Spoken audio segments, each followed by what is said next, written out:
The first call came in at 2:17 a.m. Sheriff Mason Clark rubbed his tired eyes and stared at the blinking phone on his desk. Missing teenager, the dispatcher's voice said, tight with worry. 16-year-old girl, last seen near the old gas station on Route 39. Within 10 minutes, red and blue lights sliced through the darkness of Willow Creek, a small town where nothing like this ever happened, or at least, nothing anyone talked about. The girl's name was Emma Riley. Sweet, quiet, always wore her hair in a braid and loved drawing in her sketchbook. She had gone to a Friday night football game, texted her best friend that she was walking home, and then, nothing. Her phone last pinged at a cell tower by the gas station.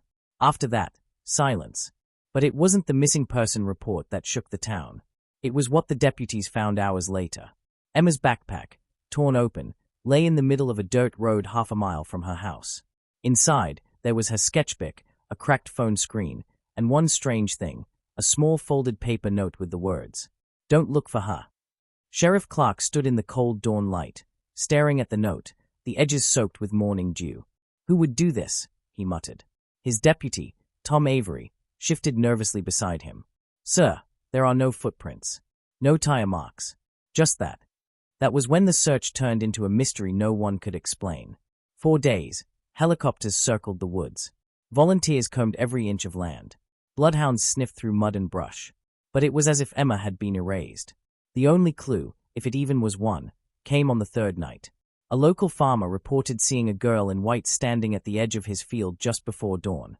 When he shouted, she vanished. The sheriff followed up immediately. Flashlights cut through the darkness, voices called her name, but the only thing they found was a piece of fabric caught on a barbed wire fence. It matched the color of Emma's jacket. By the fifth day, the news had spread nationwide. Reporters lined the streets, whispering about kidnappings, serial offenders, and strange disappearances linked to Route 39. But Sheriff Clark knew something didn't fit. Emma had no enemies, no reason to run, and no trace of a struggle. Then came the letter. It arrived at the sheriff's office, no return address, written in shaky handwriting. "You're looking in the wrong place. She's still here." The sheriff felt his stomach drop. "What does that mean?" he asked out loud, reading the note again and again. But before he could say anything else, the phone rang once more. Deputy Avery picked it up and froze. "Sheriff," he said in a shaky voice, "we just got a call from Emma's mother. She says she heard her daughter's voice." Clark frowned. "Heard her voice? On the phone?" Avery shook his head. "No, sir. She said she heard Emma calling her name, from the woods behind their house." The sheriff grabbed his flashlight, his heart racing. "Get the team," he ordered. "We're going there now." The woods behind the Riley home were dark, dense, and eerily silent. The sheriff's flashlight swept across branches, roots, and shadows that seemed to move on their own. "Emma," he shouted. "Emma, it's Sheriff Clark. We're here." Then, there it was. A soft voice, faint but real, drifted through the trees. "Mom, help me." The sheriff turned toward the sound, running through the brush, his boots crunching over dry leaves. He stopped suddenly when his light caught something ahead, an old storm drain, half covered by vines. "Over here," he shouted. The deputies hurried over, pulling back the vines. A whisper echoed again, closer this time. "Please, don't let him find me." The sheriff's stomach twisted. "Who, Emma? Who are you talking about?" There was no answer, just the wind moving through the trees. He bent down and shined his flashlight into the drain. It went deep into darkness. Something glinted inside, a small silver bracelet with the initials ER. "Get the equipment," Clark ordered. "We're going in." But as the deputies moved to pry open the grate, a loud cracking noise echoed through the woods, like something heavy snapping.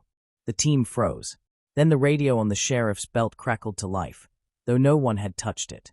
Through the static came a low, trembling voice. "She's already gone, Sheriff." The team looked around, wide-eyed. Who said that? But no one was there. Sheriff Clark's flashlight flickered. For the first time, he felt a cold fear crawl up his spine. He looked into the darkness of the drain again, and for a split second, just before the light cut out completely, he thought he saw a face staring back at him. Then everything went black. The sound of footsteps echoed behind him, slow and deliberate. And just before the chapter closes, a faint whisper fills the night. "Don't look for her." The night air was heavy, thick with mist and fear. Sheriff Mason Clark blinked several times as his flashlight flickered back to life. The light cut through the darkness, only to reveal that the storm drain was now empty. The bracelet with the initials ER was gone. Deputy Avery's voice trembled. "Sheriff, what just happened? You saw that too, right?" Clark swallowed hard. "Yeah," he said softly. "But whatever I saw, it's gone now." The men looked around the woods, their flashlights slicing through the trees, but there was nothing. No movement, no voice. Just silence. "Maybe we should head back," one deputy said. "This place gives me the creeps." But Sheriff Clark wasn't ready to leave. "No. Someone's playing games with us. Emma's out here somewhere. I can feel it." He stepped closer to the drain and crouched down again. The vines that had covered it earlier now looked freshly cut, as though someone had just been there. He noticed boot prints in the mud, too big to be Emma's. "Someone's been here," he whispered. Deputy Avery knelt beside him. "Could be the person who took her." The sheriff nodded grimly. "Let's set up a search perimeter. We're not going anywhere until we find something." The deputies fanned out with flashlights, marking the area with glow sticks. But as they searched, strange things started happening. A radio crackled on its own. A flashlight went out suddenly, and one deputy swore he heard someone whisper his name from behind the trees. When he turned around, no one was there. Then, a scream tore through the night. It was Deputy Miller, shouting from the ridge. "Sheriff, you better come see this." Clark and Avery rushed toward the sound, their boots pounding against the dirt. When they reached the ridge, Miller stood frozen, his flashlight shaking in his hand. "What is it?" Clark demanded. Miller pointed to the ground. "Look." The sheriff followed the beam of light and felt his stomach turn. There, in the dirt, was a message carved into the ground. "She's mine." The letters were jagged, uneven, like someone had scraped them with a knife or a rock. A cold chill swept through the men. "Who would write that?" Avery whispered. Clark didn't answer. He looked back toward the woods, eyes narrowing. "Someone who wants to be found." By sunrise, the search party had covered every inch of the area. They found no trace of Emma, no footprints, and no more clues. But the sheriff couldn't shake the feeling that someone had been watching them the whole time. When he returned to the station, he spread the evidence out on his desk, the note that said "Don't look for her," the letter claiming "She's still here," and now, the dirt carving that read "She's mine." Every piece pointed to the same chilling truth. Someone was playing a cruel game. Hours later, as the sheriff poured himself a cup of coffee, the door to his office creaked open. It was Martha Riley, Emma's mother. Her eyes were red and swollen from crying. "Sheriff," she said softly, "I heard her again last night. Emma. She was calling me from the woods." Clark frowned. "Mrs. Riley, we searched those woods. There's no sign of her. Are you sure it wasn't?" "I know my daughter's voice," she interrupted. "She was crying, begging for help. And there was someone else there." "Someone else?" She nodded slowly. "A man." His voice was low. I couldn't make out what he said, but he was whispering something, over and over again. The sheriff's pen stopped moving. What was he whispering? Martha's lip quivered. He said, "She's mine now." The sheriff stood up so quickly his chair fell over. "Get a deputy to stay with her," he barked. "I want a team watching the Riley house 24/7. But later that night, while the deputies kept watch outside, something strange happened again. At exactly 2:13 a.m., every streetlight on Maple Drive flickered off at once. The security cameras at the Riley home glitched, showing static for exactly 15 seconds. When the screens came back on, Emma's mother was gone. Her front door was wide open, and muddy footprints led into the woods. Sheriff Clark was called immediately. He arrived within minutes, the blue lights flashing against the trees. "How long has she been missing?" he shouted. "Less than 5 minutes," a deputy answered. "She was sitting on the porch.